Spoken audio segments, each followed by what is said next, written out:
Today, we're going on a journey deep into a legend forged right in the heart of Old Siam. This isn't just a story about an amulet. No, it's about a master's incredible quest, a sacred living ore, and the unbreakable bond between the spiritual world and our own. This is the chronicle of the Phra Phipta Ray Bangpe. To really understand this sacred object, you have to immerse yourself in a legacy of just absolute faith. See, this isn't merely a piece of metal. You have to think of it as a hallowed vessel, something believed to hold immense, almost unimaginable power, a testament to a master's divine gifts, passed down through the hands of generations. And here it is. Behold the Phra Phipta Ray Bangpai. Now, this is revered as one of the Benjapaki, which means it's one of the top 5 most secret metal Phra Phipta amulets in all of Thailand. Just look at its raw, almost primal texture. It's like a visual echo of its mysterious, otherworldly origins. Its power is said to be every bit as legendary as the story of how it was made. There's this ancient belief, whispered from one generation to the next, that holds this incredible instruction. This wasn't just a casual suggestion, it was treated as a promise.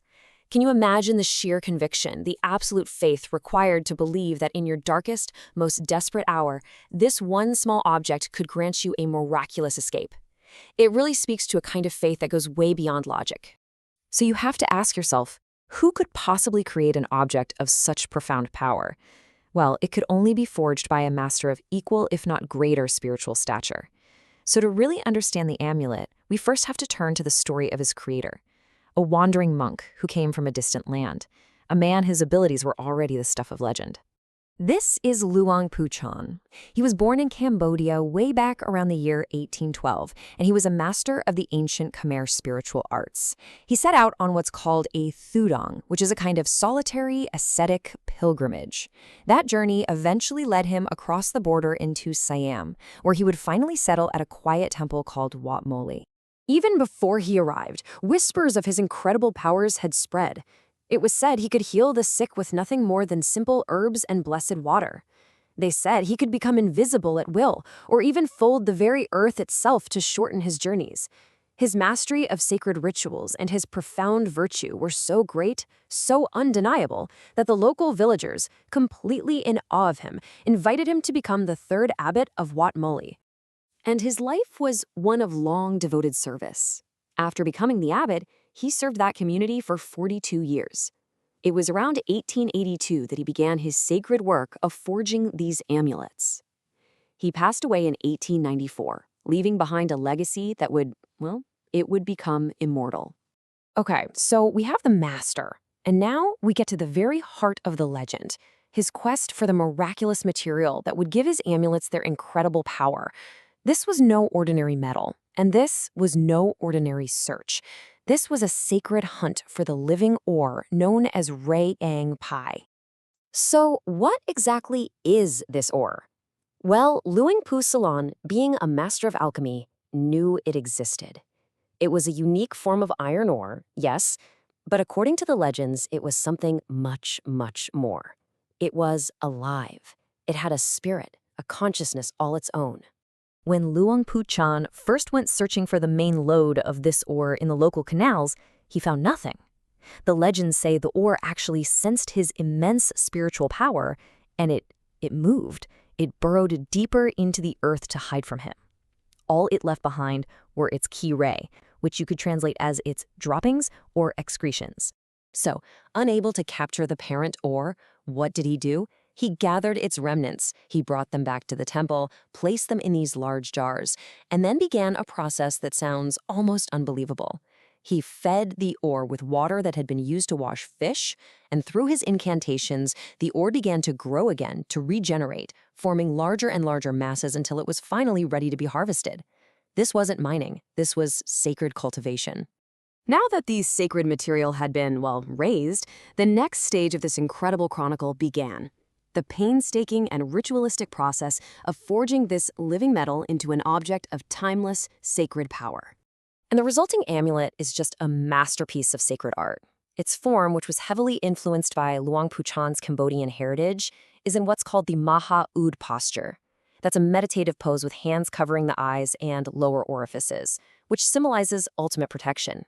The entire body is covered in sacred yantras, these mystical geometric designs, which look like intricate coiled noodles, or kanamchin, as they're known in Thai.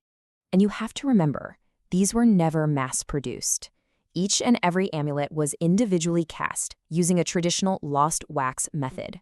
Disciples would painstakingly mold a wax model, but then the master himself, Luang Pu Chan, would personally inscribe the sacred yantras. This sacred process ensures that no two amulets are ever exactly alike.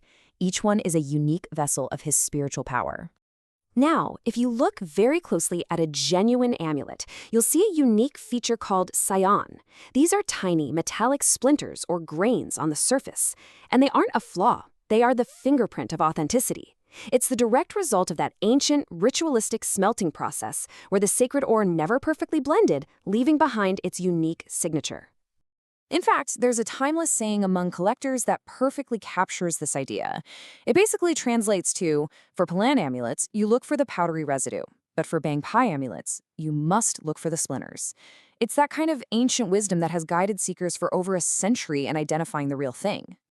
And so the legend endures, and it's built upon this absolutely fascinating and profound paradox. The relationship between the amulet's boundless spiritual strength and its really surprising physical fragility. And this is what makes the legend so compelling. The amulet is believed to grant Kanka Kapan Chatri, which means invulnerability to weapons. And yet, the physical object is so brittle it can literally shatter if you drop it. It's a self-corroding ore that will rust and eat itself into nothing if it's not meticulously cared for with sandalwood oil. So to possess one is to accept a sacred responsibility. You have to protect the very object that is meant to protect you. And the story always comes back here, to Wat Moli. The temple is still standing, it's still a place of pilgrimage, and this statue of Luang Pu Chan remains a serene, powerful reminder of the master who embarked on a quest, who raised a living ore, and who forged a legend that would echo through eternity. So in the end, what is the true power of the Prophiptere Bang Pai? Is it the mystical ore? Or is it the unwavering devotion of the master who created it, and the absolute belief of those who have carried it through the ages? Perhaps the real legacy isn't the metal that can corrode, but the faith that never, ever rusts with time.